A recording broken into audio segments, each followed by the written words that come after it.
Hiniling ng Department of Public Works and Highways sa Department of Justice na ilagay na rin sa Immigration Lookout Bulletin si dating DPWH Secretary Manuel Bonoan. Kaugnay pa rin po ito sa investigasyon sa maanumalya umanong flood control project sa bansa. Ipinasasama rin sa Immigration Lookout Bulletin si dating DPWH Undersecretary Roberto Bernardo, Candaba, Pampanga Mayor Rene Maglangke, pati ang kanilang mga anak. Ito'y matapos ibunyag ni Senate President Pro Tempore Ping Lacson na magkakasama ang mga anak ni na Maglangke, Bernardo at Bonoan sa MBB Global Properties Corporation.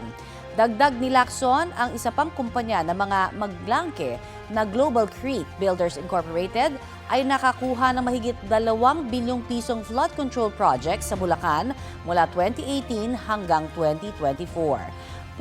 Pumirma pa raw bilang presidente ng Global Creek si Mayor Maglangke noong 2024. Ayon kay Lacson, substandard o mababa ang kalidad ng ilang proyekto ng Global Creek.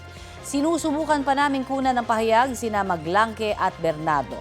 Dati nang iginiit ni Bonoan na hindi siya sangkot sa maanumalyang flood control projects.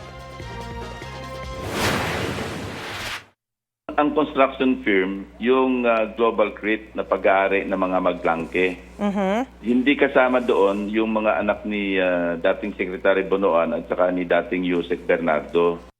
Ano po ang proyekto yung nila? Anak nila sa MBB Properties. Hindi niya binanggit na magkalapit pala sila ni Mayor Maglangke na malaking kontratista. Kasi kung magkalapit, lumalabas pagkasosyo nga yung mga anak nila. So, sabi ko nga, connect the dots.